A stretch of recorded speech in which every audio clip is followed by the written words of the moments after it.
Popote ambapo upo utatambulikana kwa wewe ni nani? Ni mtoto wa Mungu aliye hai. Si sura inakutambulisha? Sura inafanya inakutambulisha.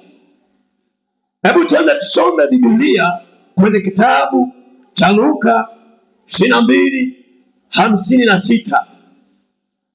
22:56.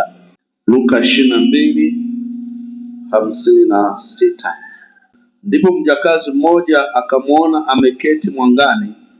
Ndipo mjakazi mmoja akamuona Petro ameketi mwangani. Mjakazi mmoja akamuona Petro ameketi mwangani.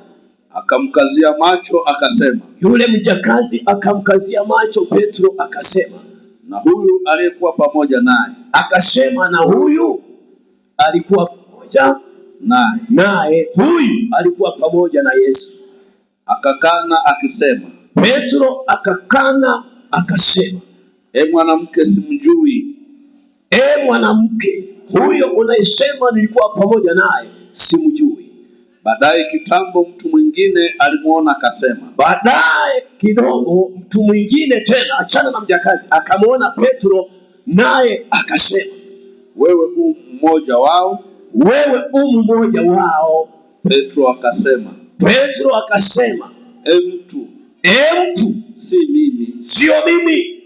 Halafu yapata saa moja.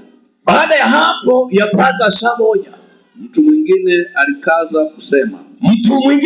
alikaza kusema. Hakika na huyu alikuwa pamoja naye. Kwa kuwa yeye pia ni Mgalilaya. Petro akasema. Mtu, sijui usemalo.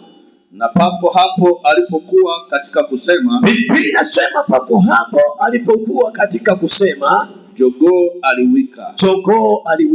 Bwana akageuka akamtazama. Petro akalikumbuka lile neno la Bwana.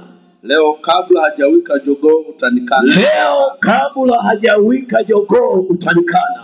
Akatoka nje akalia. Bwana Yesu asifiwe. Jamani, Yesu asifiwe. Tunazungumza kanisa kuwa na sura ya Kristo, kuwa na sura ya Mungu. Huyu ni Petro aliyekuwa mwanafunzi wa Yesu. Na tunaona Biblia, Petro ndio mwanafunzi wa kwanza kuitwa, aliyekuwa anavua samaki kando ya bahari.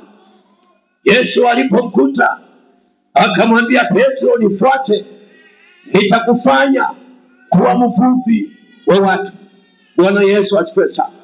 Nitakufanya kuwa mvuvi wa watu. Huyu Petro ndio mwanafunzi wa kwanza kuitwa, ambaye Petro jina lingine anaitwa Kefa. Kwa lugha yao Kefa ilikuwa na maana jiwe. Bwana Yesu asifiwe. Alikuwa na maana ya jiwe dogo. Kwa Petro Kefa maana yake jiwe. Sasa huyu Petro aliyekuwa mwanafunzi wa Yesu, baada ya kufanyika mwanafunzi wa Yesu, Petro akabadilishwa. Bwana Yesu asifiwe sana. Kila kitu kikawa kinafanana na Yesu. Kusema kukafanana na Yesu. Sura yake ikafanana na Yesu. Bwana Yesu asifiwe. Kutembea kwake kukafanana na nani? Na Yesu.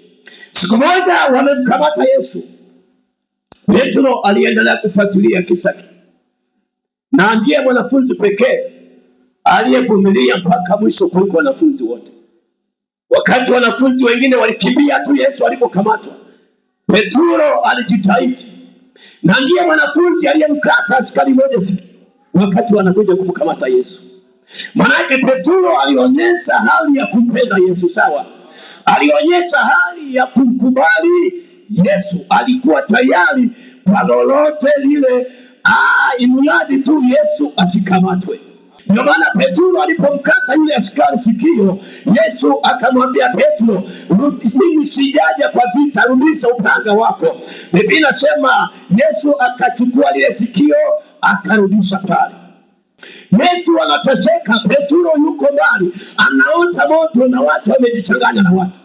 Biblia inasema mtu mmoja akamuona mwangani, akamkazia macho Petro sawa. Alipomuona tu ile sura ikaonyesha kwamba huyu naye ni mmoja wao. Petro baada ya kusema maneno, alipokuwa anaondoka, anapotembea, wakasema hata kutembea kwake kunaonyesha kwamba yeye ni mmoja wa wanafunzi wa Yesu, ingawa walikataa. Bwana Yesu asifiwe.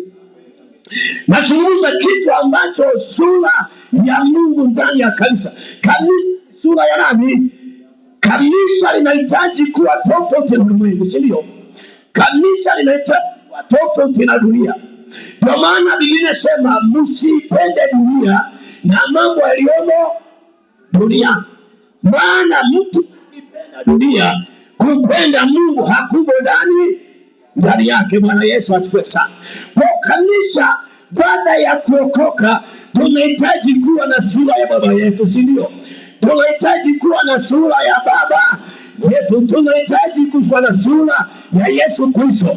Manake watu wakiona mtu aliyeokoka wamuone Kristo sawa.